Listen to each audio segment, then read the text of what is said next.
the dark side of the ayahuasca industry.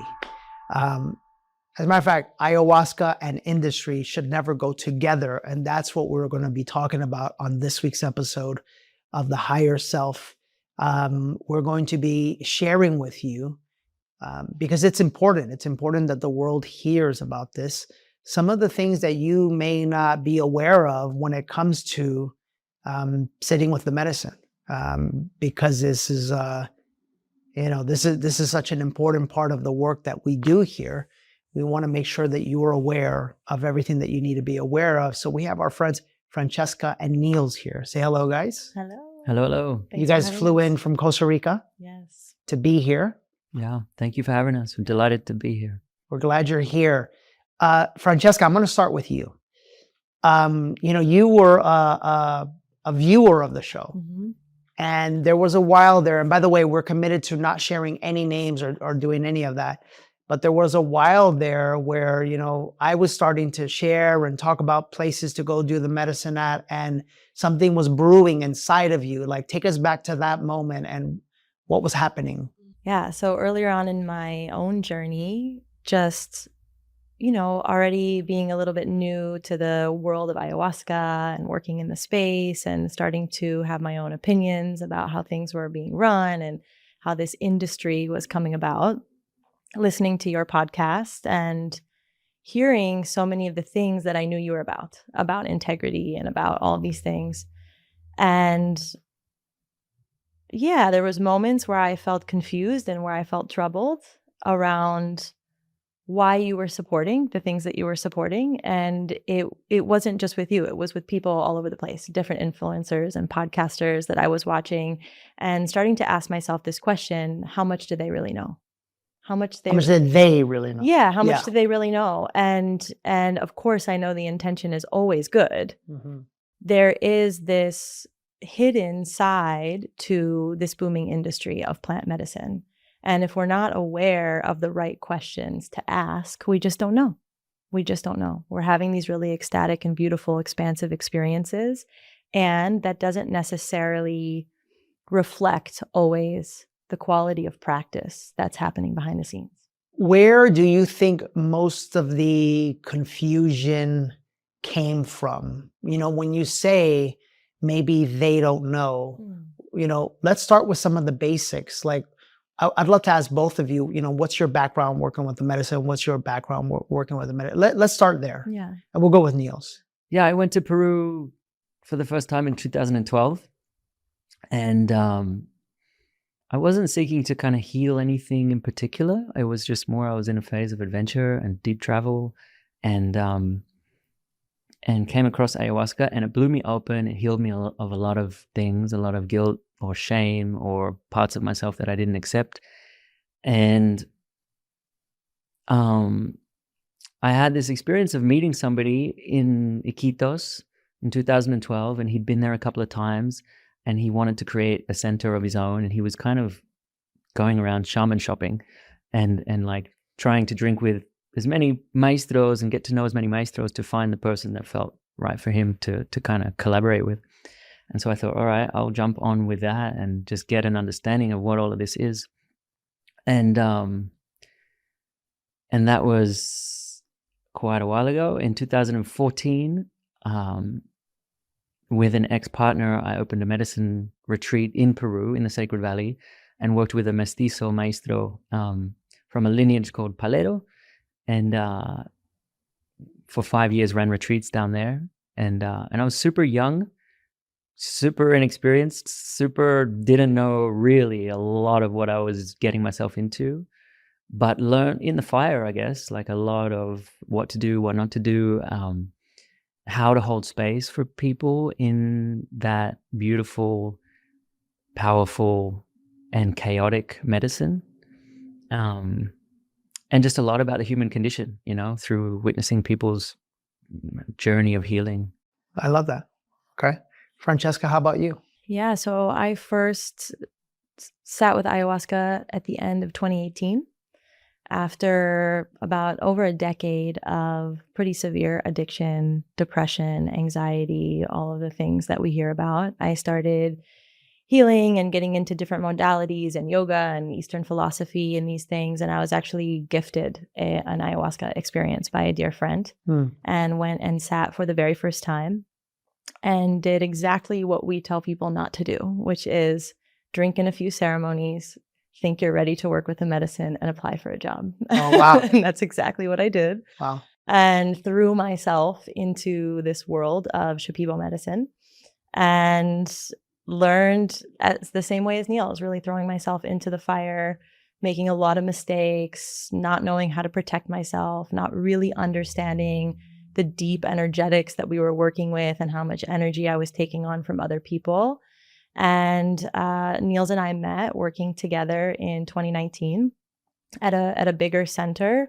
And we did that for a while, learning a lot, helping a lot of people, also learning a lot about our capacity and how we were being stretched beyond our capacity and how the quality of care that we were able to offer to people because of the sheer volume that was being demanded of us just wasn't what we wanted to continue. And so we started our company, Anam Cara, 4 years ago now, really with a goal to work at a pace that feels sustainable, where we're able to offer people really deep, attuned, hands-on care and keep things how we feel they're meant to be done, which is a really personalized, attuned, attentive experience and not a one-size-fits-all, approach. So I love that. So when you talk about one size fits all, I remember the first time I sat with ayahuasca, I also did what they tell us not to do.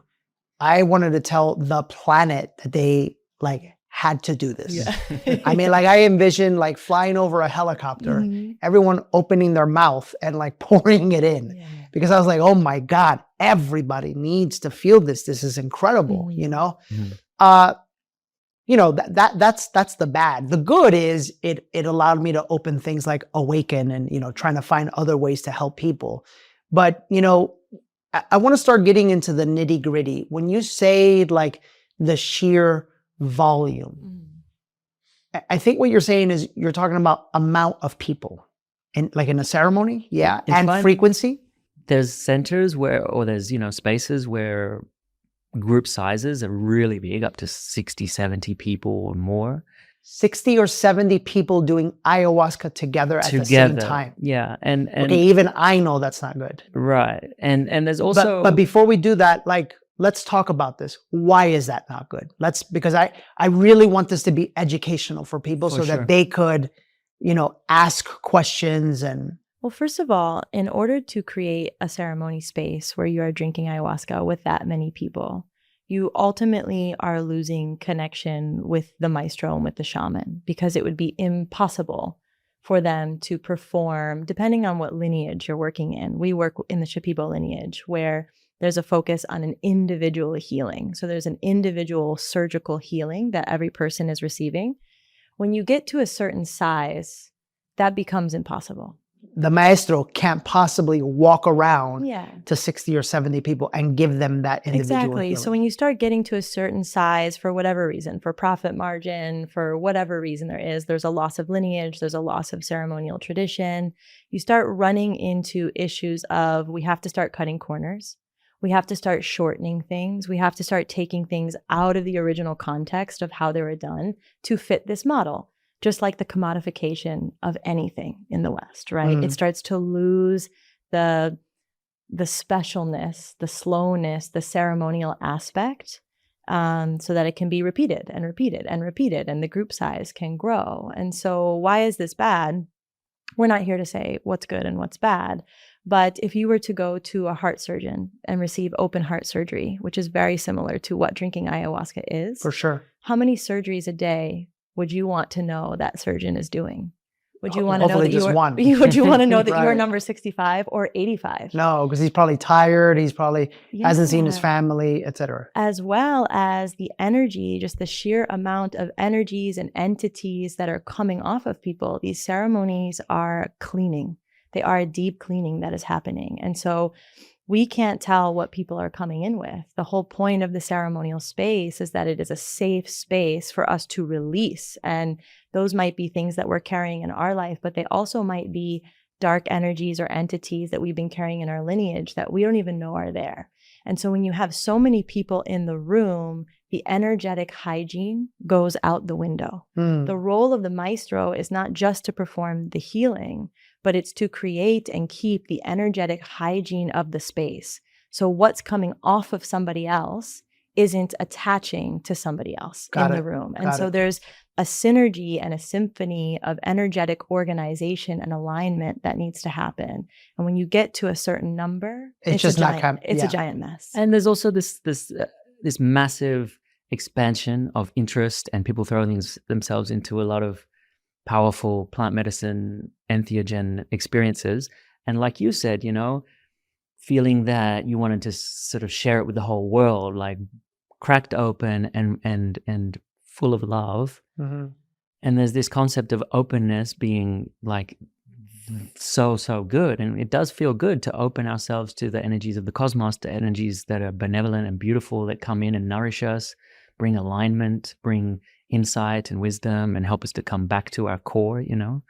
And there's also a reality, coming back to your first question, of what's not good about that. You know, there's a reality that there are a lot of forces and energies that aren't so good, that aren't malevolent necessarily, but certainly aren't benevolent. I get that. There may be unconscious, you know, desires to take over our energy in a way, or, you know, impact us in different ways. And we deal with this, being in this kind of space, being amongst the energies of groups where people are clearing a lot and purging a lot and moving a lot of energy out. And we have to be constantly aware of protecting ourselves. But when people are drinking on the weekend in the States or wherever they are in the world, regularly, consistently throwing themselves into spaces where they're opening themselves up to the potentially a lot of energies that aren't going to bring them something positive. Yeah, I something get that. to be aware of. I get that. I want to go into the actual, you know, I was talking to somebody today, and, you know, holding space for meditation, holding space for breath work, holding space for a mushroom ceremony. You know, to me, all of that is like one level, but then there's ayahuasca. And like this is the grandmother of all the medicines for a reason, right? And the reason why I bring that up is because, gosh, I've been a part of, you know, personally 14, 15 ceremonies, collectively now, you know, at least 25 or so. And I want to share something that I don't think I've ever shared before, but out of the 5 people that I sat with during that time, now looking back, I would only ever refer anyone, which to me, if you're my brother or my sister in my family, or you're a listener, it's the same thing. Sure. because we're all brothers and sisters. But out of the 5, I would only personally recommend 2. And this is now knowing what I know. That means, admittedly, you know, I remember for 3 retreats, the medicine woman, right, is someone I can't in good consciousness refer anyone there, because I saw the energy, I saw the ego, I saw the need to be seen. I saw all of these things. And when you're in ceremony, that energy, it comes out and it's there, it's present in the space, you know, and in the ceremony. And so I want to talk about the importance of who is actually leading the ceremony. I'll start with you. Yeah.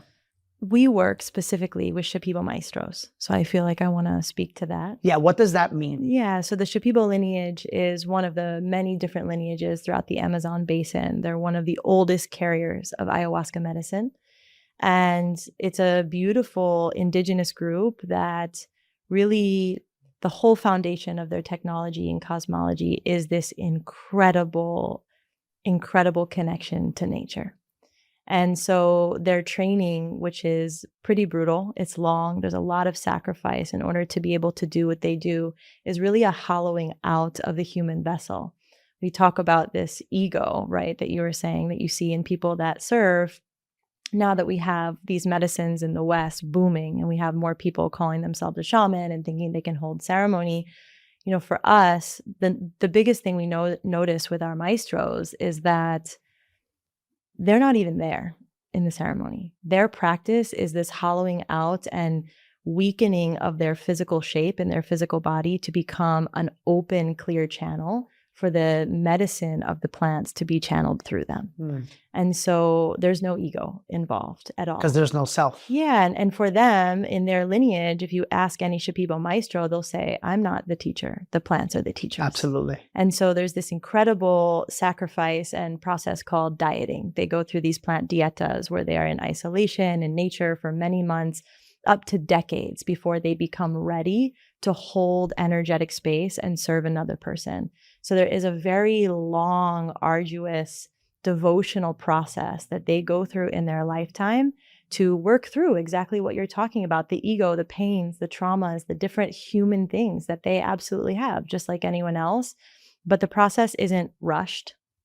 And they go through so much to be able to serve the medicine and hold that space in a clear way, not only to be this clear vessel, but also to be equipped to deal with energetic protection, like we are talking about. And what's happening in the West now with this boom and commodification of plant medicines is that there's a huge focus on the more emotional and psychological aspects of space holding.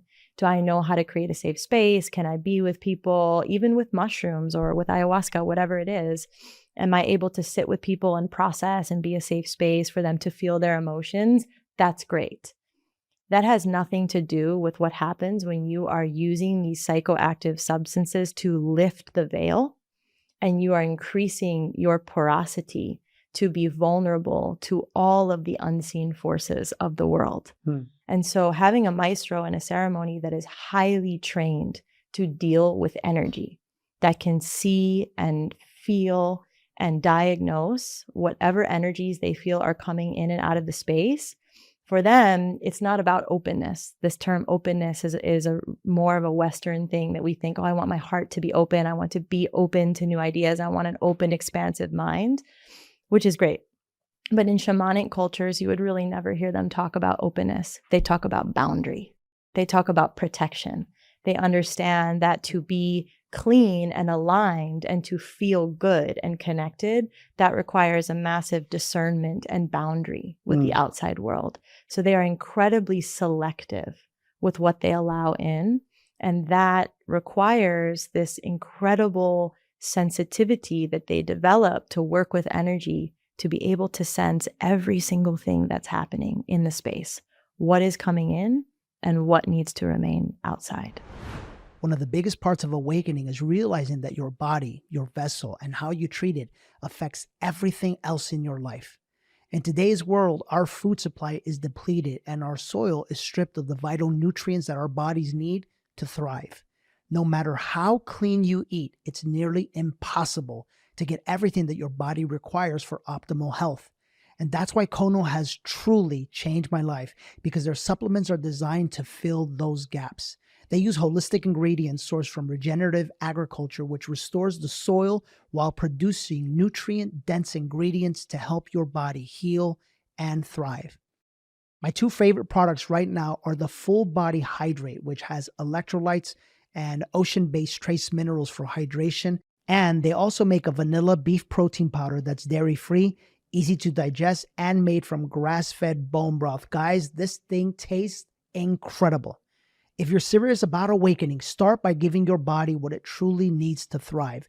Visit kononutrition.com and use the code DANNY for 25% off your first subscription order or 10% off any regular purchase order. And if you've ever sat with the medicine, you know how important that is, because there's a certain safety you feel that allows you to go into yourself and release what no longer serves you and face your deepest fears when you know that is present, when you know Totally. that energy is present. Mhm. Yeah. It's interesting. You know, again, admittedly, I didn't know. I didn't know. Out of the goodness of my heart, I just wanted to share the medicine with everybody. And honestly, like for me, integrity and truth is everything to me. Mhm. So I was leaning on, this was my mistake that I learned from. I was leaning on a friend who I sat in ceremony with and who told me and vouched. But even I feel like he got bamboozled, because at the end, this place we were referring people to is just not good. And that's the next thing that I want to talk about. When we met each other, I had no idea that you had worked at a place that I was familiar with. Mhm. That in full transparency, guys, I was introduced because this ayahuasca retreat center was for sale. I was introduced by a friend. I'm looking to someday, have a place for people to come to. I hopped on a call, and I was like, sure, I'll meet them, whatever. And for me, I think social media, if it does anything good, it shows you people's cards. You could feel people's energy and what they're about right away on social media. So I go, yeah, just send me the profile. I just had to go like this, and I was like, what the fuck Mhm. is that person doing owning an ayahuasca retreat center? Yeah. We're talking like typical Miami nightlife clubbing, like unconsciousness. Yeah. It just didn't make sense. And then when we started talking, it became very apparent to me that this was not a heart center place. This was a money-making machine. You happen to run it for a while. Mm-hmm. We're not going to mention any names. I just want people to understand this is one of the top places in Costa Rica to go do. Like, what were some of the things that were happening behind closed doors that like broke your heart? The most important thing to speak to around that is the fact that people slip through the cracks.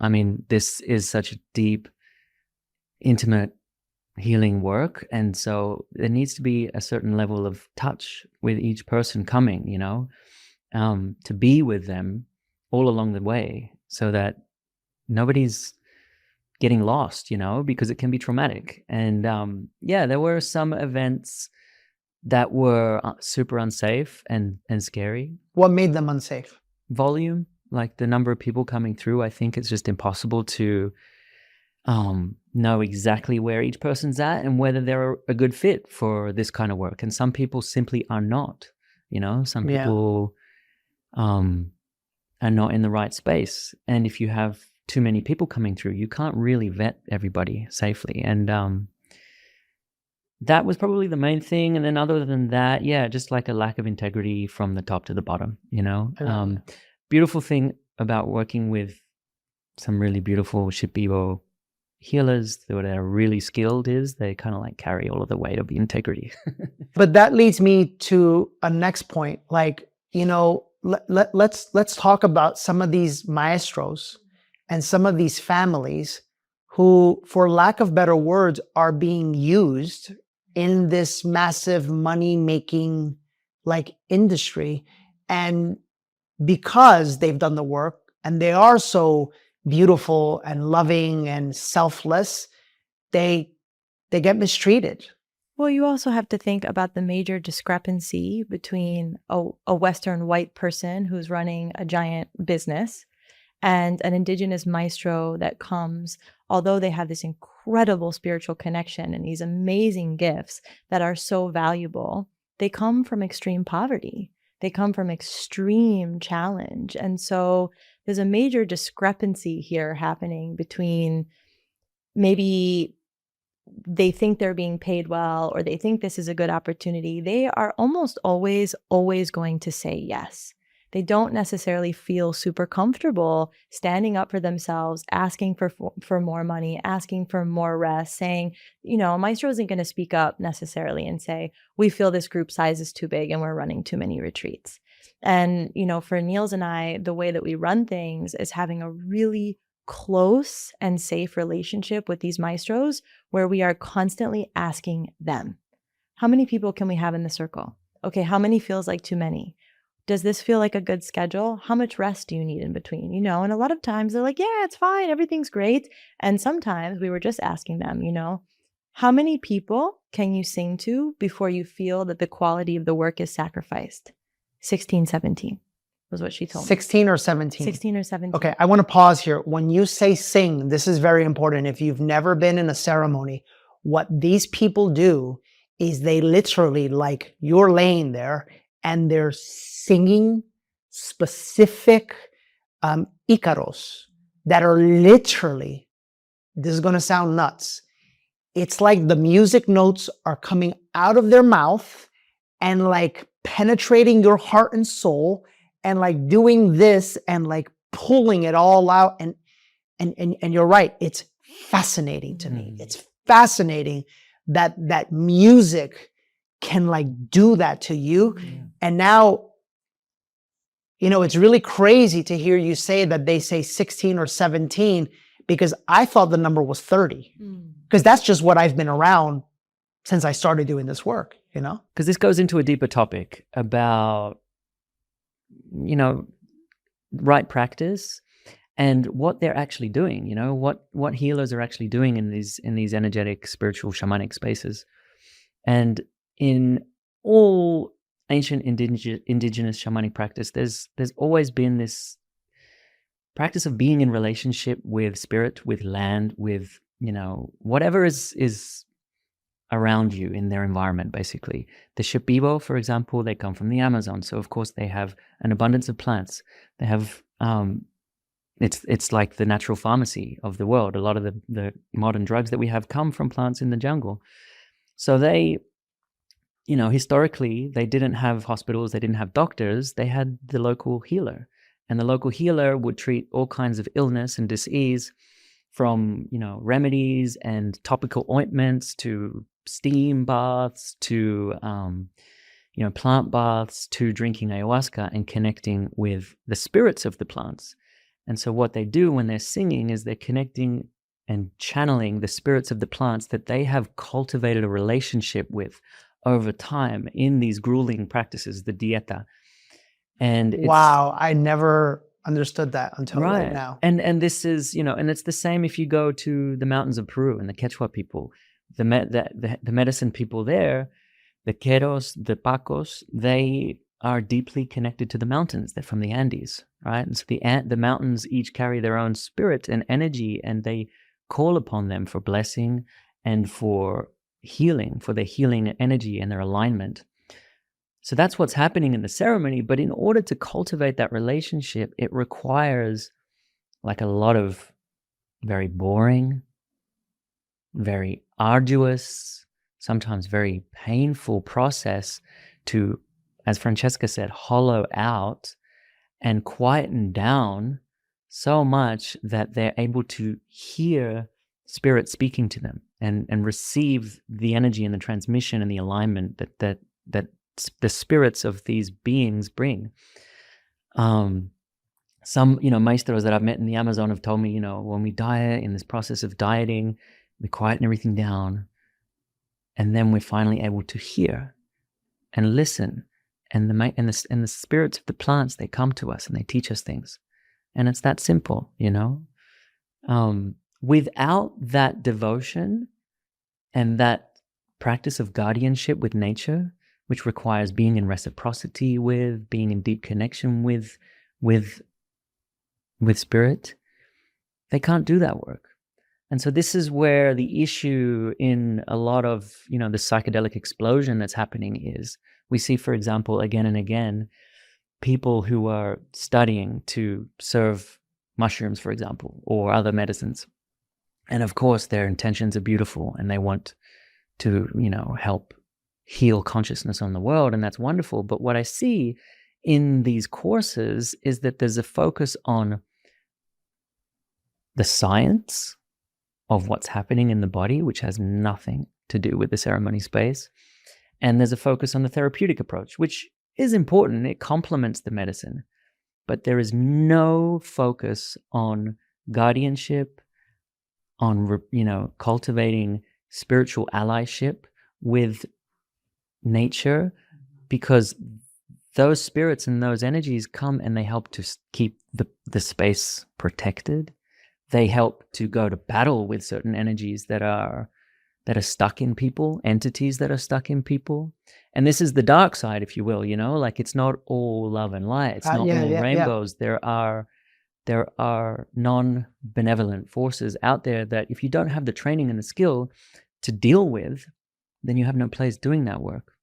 And to speak, for a moment to these Icaros, there are many beautiful cultures, traditional cultures throughout the Amazon that work with ayahuasca in a different way. Santo Daime and the Yawinawa and the Colombian traditions that drink yahe, where the ceremony healing is absolutely taking place, but it's more of a communal gathering.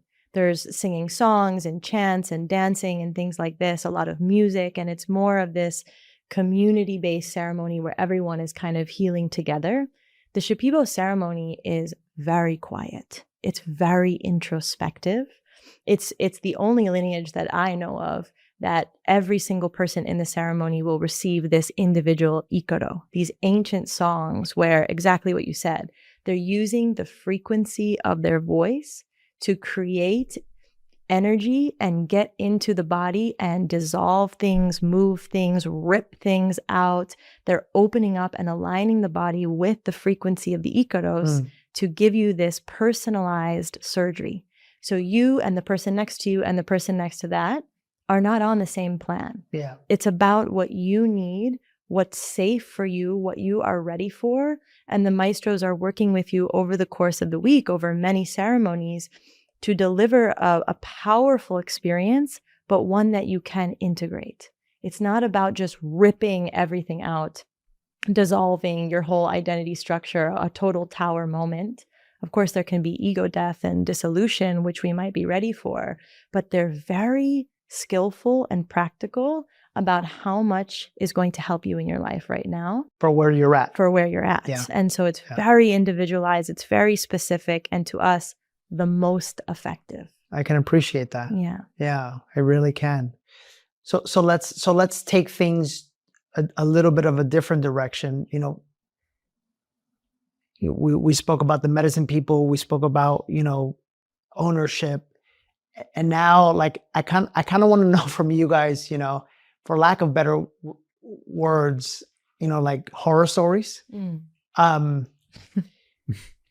I'll tell you why. It's like, I know about a particular place that's like the biggest place, and like they use celebrities to market the place. Yeah. And like one of those celebrities is even my friend. And, he always mentions that place. I personally would never step foot in that place. And I would never step foot in that place because I can see it for what it is. It's like a meat market, yeah. And it's really sad to me that like people have this like pride that they go to certain, it's almost like, like I have a Louis Vuitton bag. Yeah. I did medicine. Yeah. And it's like, it's about influence. That's what you're trying to get out of. Yes. That's what the work is for, is to no longer need that. Yeah. And so you guys told me a story about a guy that got like strapped to a tree. Well, we have many people that call us all the time, coming from different centers where medicine is the core thing that they do. Or even different informal gatherings, around the place, in the States, for example. Where they were served medicine with horrible practice, with people that were not equipped and maybe had the best of intentions, but things went wrong, or they were overserved, or it's common that people could be tied down. They're, tied down. Why? Okay, stop. Why would someone be tied down in the middle of a ceremony? I've never seen this in I've my never life. seen it and either, I've been around hundreds of people. Like, why would this happen? Well, if you have 70, 80, 90 people in a ceremony, even 50. 90 people. Yeah. I mean, You've heard of 90 people. Absolutely. At the same place we're talking about. Yeah. There could be 50. It doesn't really matter. What matters is that your dose is not going to be unique to you. You don't have the amount of facilitation and attunement in the space to know where 60, 70 people are at, where their sensitivity level to the medicine is at. And so people get overserved, and that can be on the facilitation. That can also be a lack of understanding from the guest. We have a lot of people, I think a lot of people in the world think that the healing with ayahuasca comes from this grandiose psychedelic experience where they are in the vision space and seeing these crazy things. And so they're chasing that experience. The actual healing from ayahuasca comes when we are in a regulated state. And you don't actually need a lot of medicine to get there.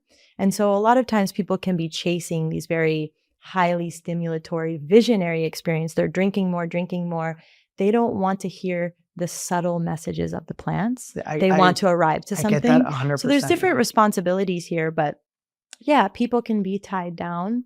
We had a guest come to us last year that truly blew my mind. She called and she told us that she was in the United States. She met a guy that serves mushrooms and everything looked really amazing. She had multiple talks with him. They walked through the whole ceremony. She felt really attuned to. Come the ceremony day, the man that was holding this ceremony said that he likes to drop into a meditation and the mushrooms will tell him how much she should take. This is a woman that's never taken a psychedelic in her life, and she was served 12 grams of mushrooms. No, stop. With absolutely no context of the strength of the medicine. No, that didn't happen. Absolutely. No, are you? Yeah. No, I'm having a genuine reaction. Yes. No. This happens all the time. We have to imagine No, the amount of Yes. people who were First throwing time, themselves in. and they gave her 12 grams of mushrooms. She suffered from severe PTSD and nervous system dysregulation for 3 years after this, before she was ready to come and have our maestros work on her and clean out the energy from this experience. Yeah, this is not even close to some of the craziest stories.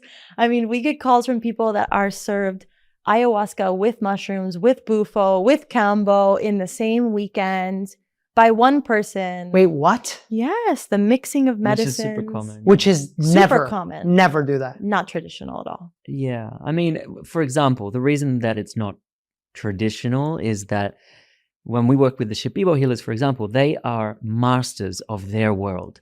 The structure of their medicine technology is something they know so intimately, they know so completely.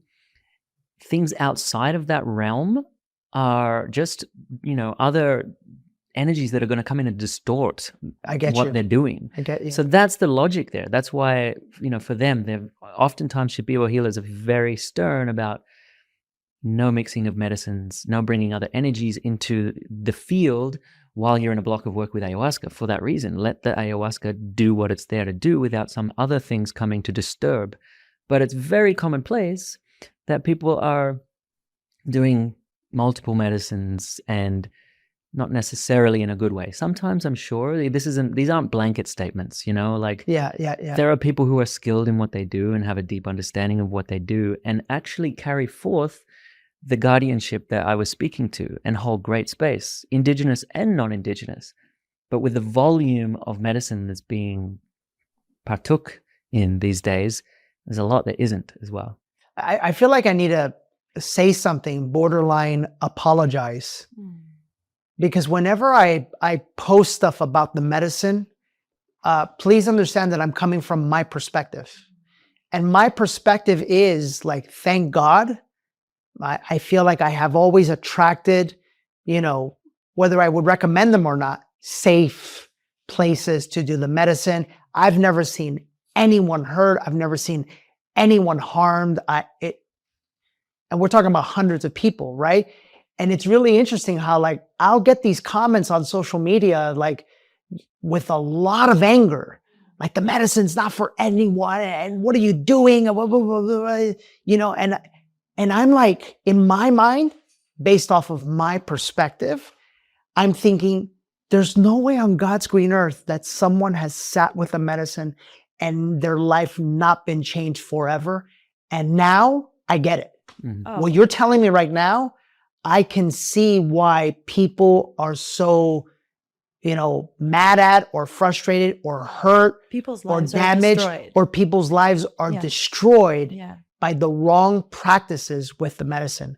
And so that I want to sincerely apologize because I had no idea. Well, I want to speak to something really interesting you said when you were talking about being on the phone with somebody and a very clear discernment and intuition that you had in interacting with them, hearing their voice, going on their social media. There was a very clear feeling within you of that's a no. No way. When we're talking about people that really need deep healing, not everybody is connected to their inner voice and alignment like you are. Yeah. This takes a lot of work, and we have people all over the map that are dealing with severe trauma and all types of complicated situation where the connection to their inner discernment has been completely severed, and they might not be able to access that same level of clarity. They see somebody in the costume with the feathers, whatever it is, or people are using certain language, or yes, I see all these famous people, these people I trust, these influencers going to this place. It must be safe. So a lot of people aren't going to be able to arrive to that same feeling. And a lot of people are. A lot of people have a really great sense of discernment. And at the end of the day, when we're talking about ayahuasca, yeah, there's a lot of people using ayahuasca to expand their vision and their mind. But at the end of the day, it's really for people that want and need to heal. And so we have to think about these are compromised populations of people that are looking for help. Yeah. And they're already a bit lost. And so they might not have the greatest discernment to know and feel in their belly, where should I go? I get that. And I can see now how, maybe my personal mistake has been that I trust so much in like my discernment that like the people in our communities and the people that come to Awaken, they leverage that discernment. Yeah.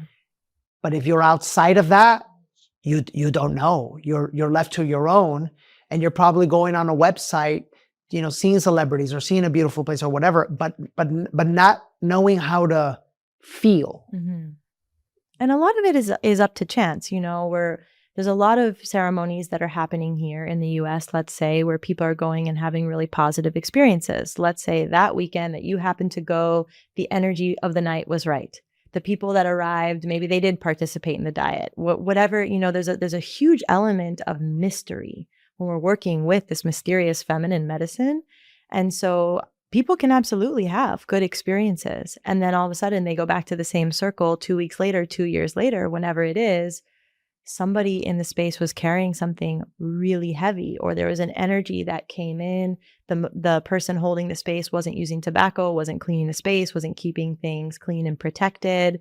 And they leave with more energy stuck to their back than they came in with. Yeah. And we've lived this, both of us. Doing this work, it's kind of part of it. Years ago, I remember the first time, maybe not, actually, it wasn't the first time, but it was a sort of a heavy example of where I experienced a transference of energy onto my person, into my field. And, it was a learning experience for me where I was holding space with somebody and I was kind of too close. I was in close quarters with them. And there was a part of me that was not aligned or integrated, I suppose, that was wanted to help this person and consciously accepted an energy into my field. And it took, a month of having to do more ceremonies, having to go to other healers to cleanse myself of this. It was awful. It was like a skin of horrible vibration that was all over me and all through me. Mm. And these are the kinds of things that if we're not in a space where there's somebody, a maestro or somebody that's skilled in making sure that these sorts of things don't happen, transferences from between participants, and also transferences from the land, the spirits of the land that may also come with their own unconscious desires that are not for our highest good. Yeah, I get that. So now tell me this. Somebody's watching and they're thinking to themselves, okay, like number one, really thankful for this because I was thinking about going out and doing this. And now like you guys have woken me up to this thing. But number two, like what would be the key things that someone should check for, or questions that they should ask to make sure they're going to a great, safe place where they can have a great, safe experience? Checking in with their own personal discernment, like we were already talking about how do they feel when they're on the phone with this place, when they're asking questions, when they're looking at their Instagram, what is the vibe that they're getting? Do they feel like, oh, I'm seeing a bunch of influencers, or do they feel like, wow, I feel safe? You know, I think the personal discernment piece with any medicine, not just ayahuasca, with the breathwork ceremony, Yeah. you know, with any of these transformational spaces, checking in with our own inner discernment. And beyond that, really, it's okay to explore and dabble with different medicines and modalities and find the things that work with you, for you. But for people that are participating in a lot of ceremonies, we see time and time again the harm that can come from mixing lineages and mixing maestros and mixing medicines. And so there comes a point on this path where if people really want to have the medicine weaving into their life and a part of their path, you really want to choose a teacher. You want to choose a family, you want to choose a healer, you want to choose a lineage, and you want to deepen on that path. And so if you're someone that has, you know, sat with the medicine and wants to come back, it's okay to try new things, but there comes a point where you really should pick a lane and deepen on that path instead of bouncing around from thing to thing, because it can be very disintegrating. And also, you know, I've been answering the phone and email questions of thousands and thousands of people curious about ayahuasca for many years now. And it's totally normal that people have a very self-focused view. What might happen to me? What is the schedule like? What is my room like? You know, what are some of the things I should do to prepare? Those are all amazing questions. But I rarely hear, every now and then, but I rarely hear a focus on what's happening at the center. What are the safety practices that are in place?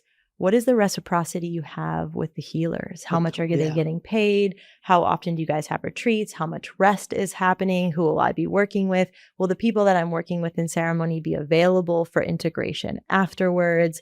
Is everybody asked to do a diet process and prepare in the same way? How do you guys screen people? How do you do your medical screening? How do you determine whether or not people are ready to participate in a medicine as powerful as this? You know, there's a lot of questions we should be asking about the practices that are in place. What is the training of the maestros there? How many years have they been studying? You know, how often do they diet? Things like this. I love to that. really get an understanding of the integrity of the space holding. And, you know, this is really the first time in history that people are paying so much for spiritual ritual. Since the beginning of time, these rituals and healing practices were just something that were offered in these communities, and money was not really a part of the transaction, or if it was, very little amount of money. So what we're seeing happen in this commodification of plant medicine is that you have people that have paid a lot of money for the experience, and the people that are running the ceremony want to put on a good show.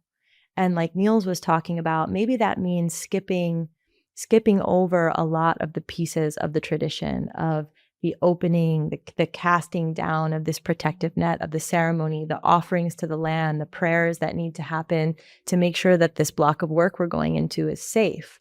We do, you know, many practices before people drink. There's the vomitivo, where we're cleansing the stomach.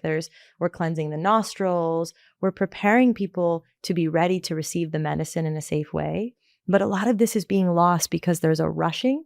People don't want to sit in an uncomfortably long ceremony. They don't, you know, necessarily want to give offerings to the land. They want to lay on their mat and have the healing done for them.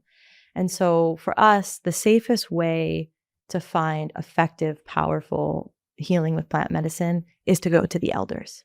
Go to the people that are holding ceremony in the way it's been done for thousands of years, where there's no shortcuts being taken, because you're going to get the most out of that experience. You're also contributing, and this exchange of money and energy that you're giving them is contributing to keeping these traditions alive.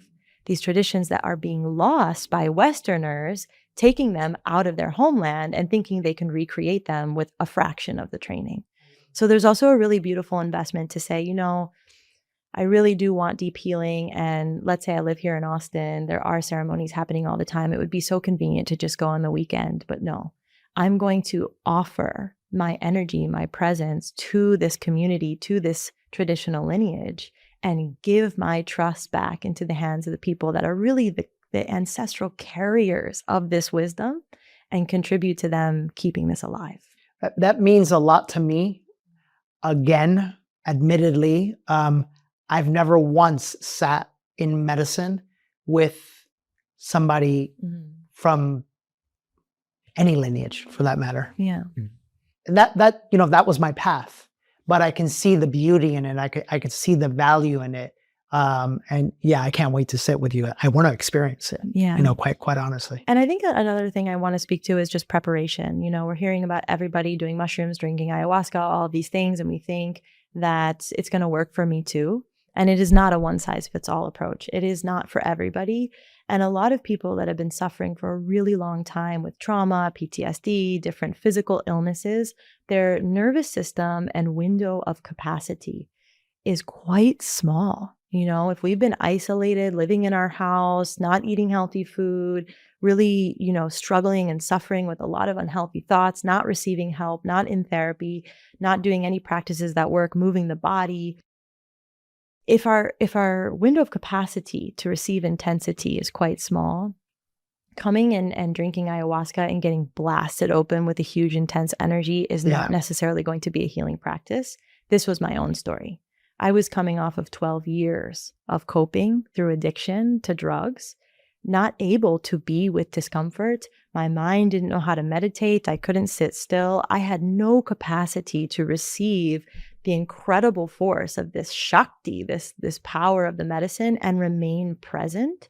And that being able to stay present in the discomfort, being able to stay present with the intensity of the medicine, what she's trying to show you as she moves things through your body, that's really where the healing takes place. So, for us, when we're screening people, there really needs to be a discernment process of where is this person at? And it looks like saying no to a lot of people, or we really think that you need 6 months of embodiment practice or somatic coaching or as simple like as, okay, with this person, we're going to do a couple of extra preparation sessions, which is part of our screening at the beginning. Well, it's screening, but it's also preparation. We're going into inquiry with each person, delving into, their shadows and looking at their traumas, and not from a place of trying to reinvent the wheel and fix everything for them in that moment. It's more to build trust, to get to know them in a more intimate level so that we can really be there for them when the rubber hits the road in the ceremonies, in the retreat, and things start to activate. I was going to say though, but that makes all that prep work makes such a massive difference in the ceremony. Yeah. And I'll tell you why I know this to be true, guys. Again, I'm looking back and I'm laughing because at the beginning, like when I first started doing like mushrooms, again, I wanted the world to do mushrooms. Right. So every year, which is beautiful, right? Every year for my birthday, I would host a mushroom ceremony at my house. And one year, I'm talking, we had a couple naked having sex over there. We had a guy peeing on my floor over there. We had 2 people trying to jump the shaman. I mean, it was a shit show. It was horrible. It doesn't get as bad as this particular ceremony. If you were there, you know exactly what I'm talking about.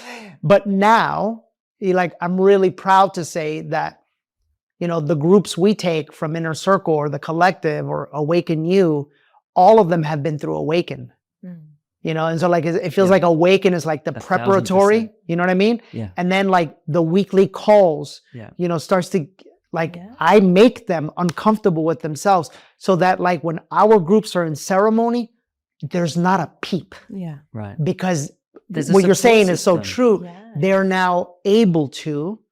It's almost like the work we do is kind of like the prep work. I'm just seeing that right now. 1,000%. We're talking about the spiritual body and the emotional body and the physical body in ceremony. But if you were to go run a marathon, would you train? Yeah. Yeah. So what happens when you try to run a marathon and you haven't trained? Injury occurs. You're not able to do it. You're pushing way past your boundaries. There's harm that is created. Yeah. And so it's the same with medicine. There's an actual musculature strength that needs to be developed in order to hold presence, process emotion, open up to the space and receive the And all healing of that from means ayahuasca. being resourced, right? And so that's what Awaken is for your community. It's a place where people are resourced. They have the connection of the container. They have, all of the inquiry and shadow work that you guys are doing. I see, for example, people who come, who have a history of alcoholism, who are regulars in AA meetings, do amazing. Yeah. Because they have a space to continue to receive the reflection and the presencing of their community in AA as they're integrating the experience of the medicine. I get that. And that kind of thing is super necessary.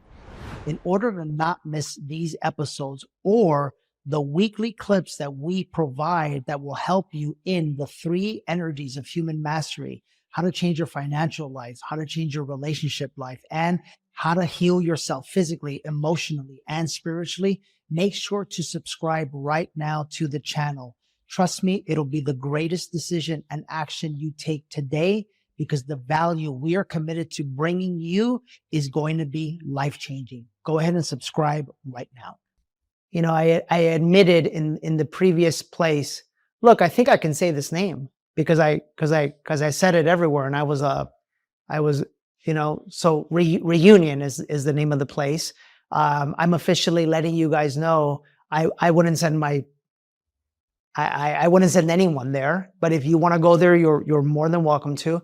But my mistake was I never met the owner. I never did this.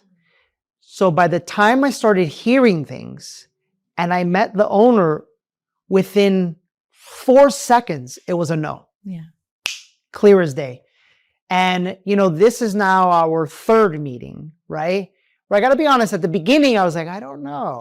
I don't know, right? Because I don't want to mess this up again, and then obviously, Jen has met you guys. We both feel really comfortable. So we're going to officially start this partnership. And I wanted to do it the right way, this way, so that you guys know exactly who you'll be working with my full blessing and support. What's the website? And I want to do something where, let's give them a code, because as we know, I like paying for people to go. So I want to start some sort of a scholarship fund. And I'll also preface by saying not everybody is going to be able to come to what we do, because we do keep things quite small. We really try to work within our capacity. That is also always changing. We are not perfect about that. So I love in this episode giving people the tools to also navigate and find the spaces that will work for them. But more about what we do. Our business is called Anam Cara. We operate mostly out of Nosara, Costa Rica, but we do have retreats elsewhere throughout the year, sometimes in Mexico, sometimes in Peru. We have a few offerings every year where we work with Wachuma medicine from the Andes, but outside of that, we're a Shipibo-led center. We work with 3 beautiful indigenous Shipibo families. They are always serving in the ceremony, and we are just the bridge. We are just the facilitation. And we have some beautiful people that work with us as well. And we run retreats every year. Our group size is relatively small. It can be anywhere from 8 to probably 15 people is where we like to keep it. And for people that want to sit with us, I like for them to know it's not a magic pill. It's not just a retreat. There is a preparatory and integration period that is quite mandatory to work with us. Post-ceremony. Absolutely, because Pre and post. And it's part of our commitment to the sustainability of the medicine. We're talking about how much medicine is getting drank and being served all over the world, and how many people are really experiencing a deep integrated change.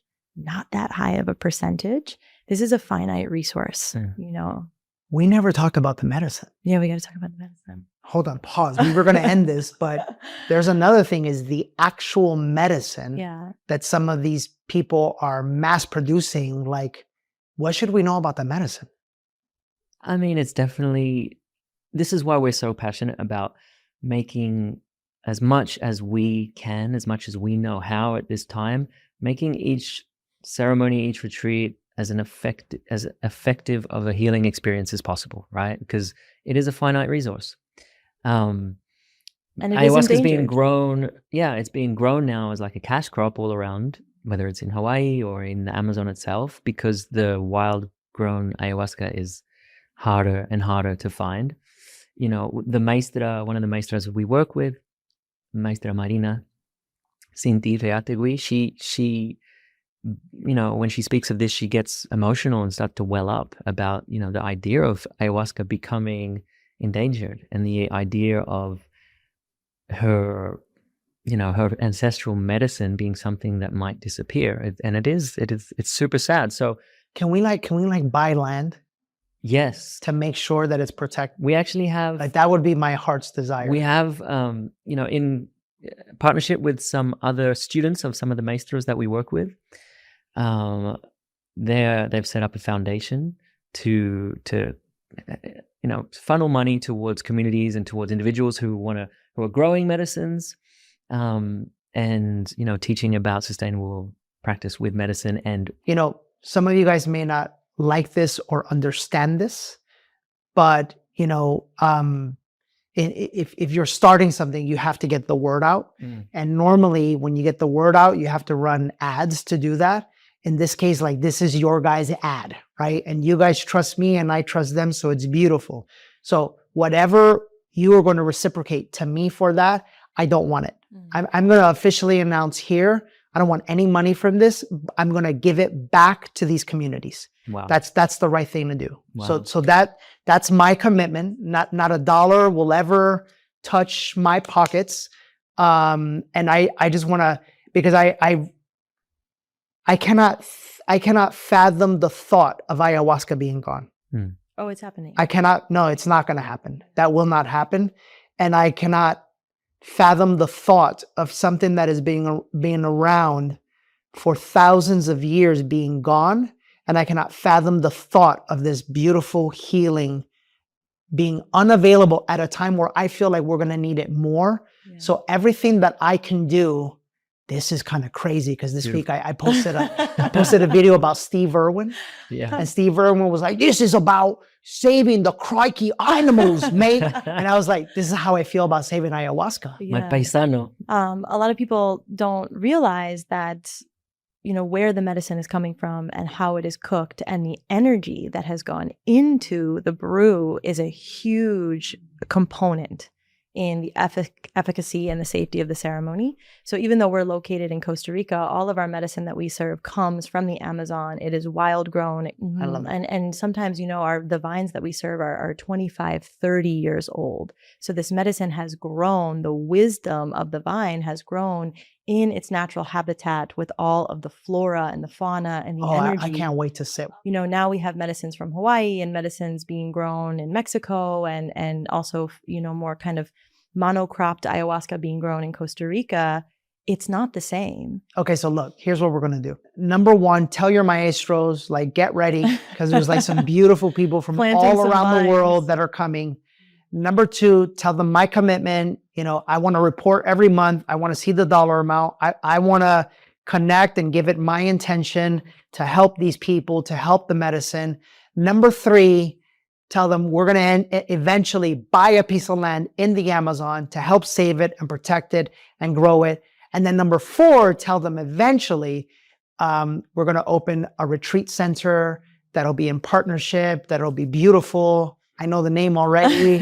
It's going to be incredible. And one of the most beautiful things that's happening now is we collect donations and we give a lot of proceeds back to our maestros that are building centers in the jungle, because a lot of the problems they face are their children and the younger generations. There's no money in the jungle. And so they're moving to the cities, they're moving out, they're not keeping a lot of these traditions alive. And so our maestros are building centers in the jungle that are schools for younger generations of indigenous children, where they can learn these skills that are now valuable in the West.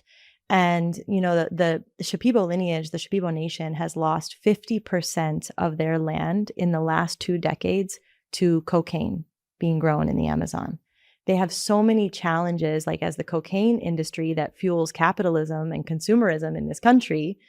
As that industry grows, they lose more and more land. And so there's a loss of actual physical land that's happening from the Amazon being burnt for sugarcane and palm oil and all these things. But there's this really interesting cycle. You know, 80% or so of the cocaine that's produced in the Amazon comes to the United States, where it fuels people's addictions and this whole sickness that we have here. And those people end up coming down and receiving healing from Shipibo healers that lost their land, and so there's all these incredible cycles and crazy things that we can look at. But where the medicine is sourced, how it was grown, how old the vine is, who cooked it, who's touched it, how did it get here, is really important. And that's a question I definitely don't hear people asking enough, as well as personal responsibility.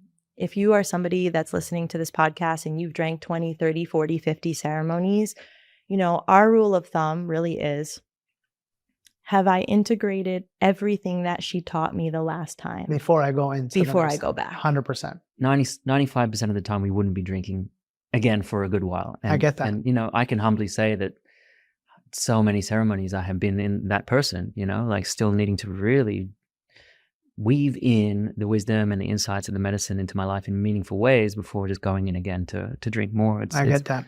So thank you for being here, guys. Thank you, This was wonderful. I'm glad that what just happened. I'm glad it happened publicly. It was a moment for me. I feel like it was like what I was called to do and say in regards to this. What's the website? How do people get a hold of you guys? Our website is Anam Cara Healing Retreats.com. Obviously, you'll link it and things like that.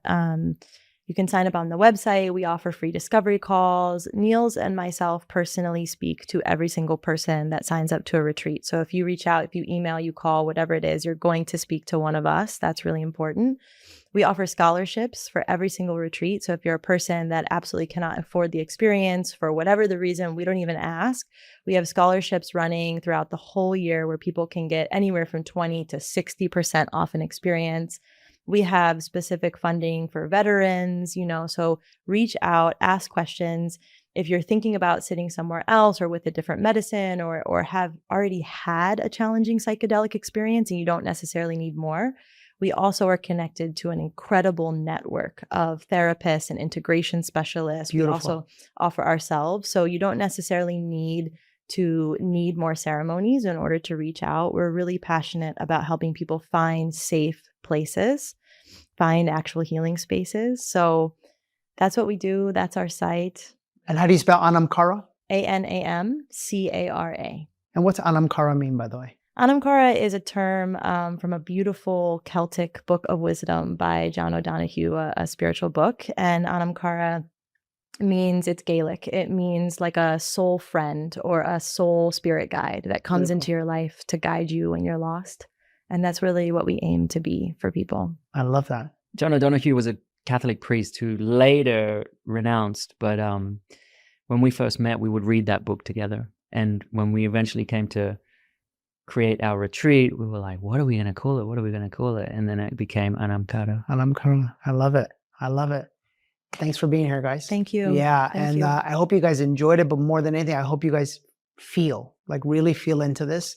If you know of anyone who's thinking of sitting the medicine, it's taken me a long time because of my last experience to finally get to this place where I feel comfortable sharing with the world, where I feel it's safe and appropriate to go. And now it even feels nicer to know that when you just put in the code Danny on the website, I'm sure they're going to ask you anyway, but a portion of the proceeds are going to go towards preserving the medicine and for the scholarship fund. Amazing. Thank you. I love it. No money involved. It's going to be clean and beautiful, and we're going to help heal the world. It's epic. Wonderful. Yeah. We'll see you on next week's episode.